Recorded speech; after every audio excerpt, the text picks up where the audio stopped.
Hello, friends. How are you? I hope all of you would be fine.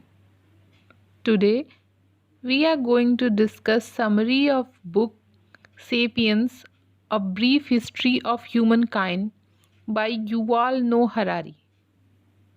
It was first published in Hebrew in Israel in 2011 based on a series of lectures Harari taught at the Hebrew University of Jerusalem and in English in 2014. But before starting this summary, I would request you all to like and subscribe my channel. If you have not done it, please subscribe my channel. So let's start. The book surveys the history of humankind from the evolution of archaic human species in the Stone Age up to the 21st century, focusing on Homo sapiens. Its genre is non-fiction. The publisher is Harper, and it consists of 443 pages. Jared Diamond's epic book Guns, Germs and Steel inspired it. The most important point of the book Sapiens is that it is about humans as myth makers as well as memory makers. Without these twin insights, very little that humans do make any sense at all. Harari divides the history of sapiens into four major parts. First is the cognitive revolution, 70,000 BCE when sapiens evolved imagination. Second is the agriculture revolution, 10,000 BCE, the development of agriculture. Third is the unification of humankind, the gradual consolidation of human political organizations towards one global empire. And fourth is the scientific revolution, which started since 15,000 century AD and which evolved the emergence of objective science. The narrative of Sapiens is painted with a speculative interpretation. For the science-minded, Sapiens may seem too interpretative, and for historians, Sapiens may appear too scienticized. Let us now understand the book Sapiens into 10 important points. The first important point of the book is it discusses that humans are myth makers. The big idea in book Sapiens is a thing that sets sapiens apart from other species, and that difference is that sapiens are myth makers. They use imagination and language to create and communicate new worlds, alternatives, and possibilities. The importance of shared myths is that they allowed sapiens to cooperate, organize at scales, and dominate the world. Without myths, there is no glue to bind sapiens together.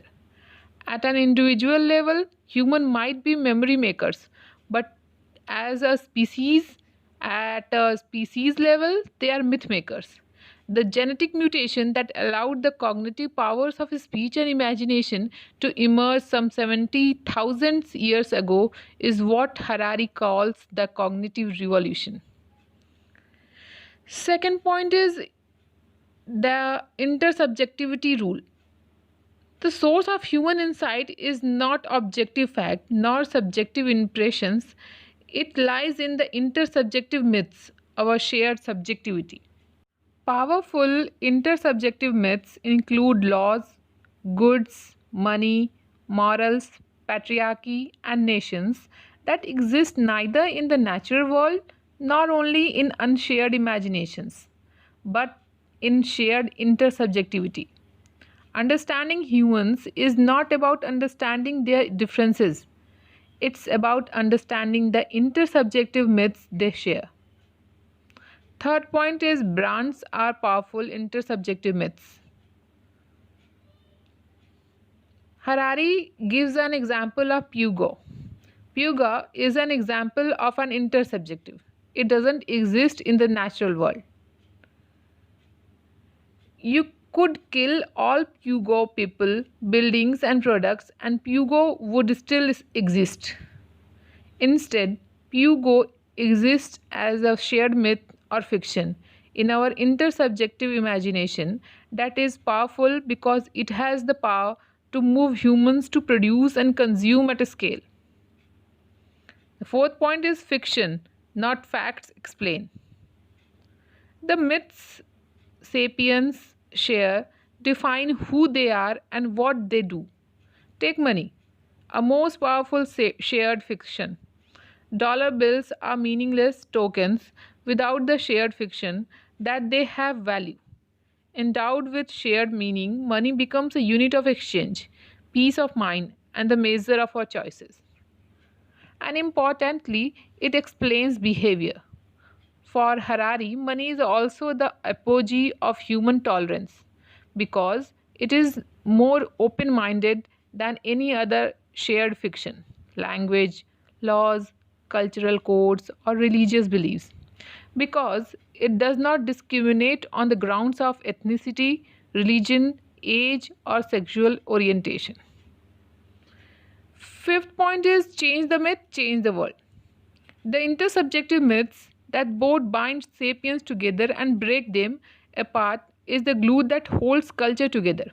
Break the myth and you break the world, leading to dramatic and rapid social change. Break the myth of monarchy, slavery, patriarchy, and you change the pattern of history. Sixth point is biology enables culture forbids. Just as there is nothing so natural as chemicals, they exist in the natural world. Anything sapiens can do is by definition. Natural biology opens doors, and it is culture that closes them by prescribing certain behaviors and labeling them as unnatural. The study of human culture is largely the study of what we prohibit. Seventh point is the law of the few. History is made by few, whilst the masses toil at work. For example, the second major revolution in sapiens history, the agricultural revolution, around 12,000 years ago, enabled increased food production and massive population growth, but it forced that average farmers into monotonous hard labor. The fruits of the agricultural revolution were enjoyed by a few pampered elites, but who were freed up to make history.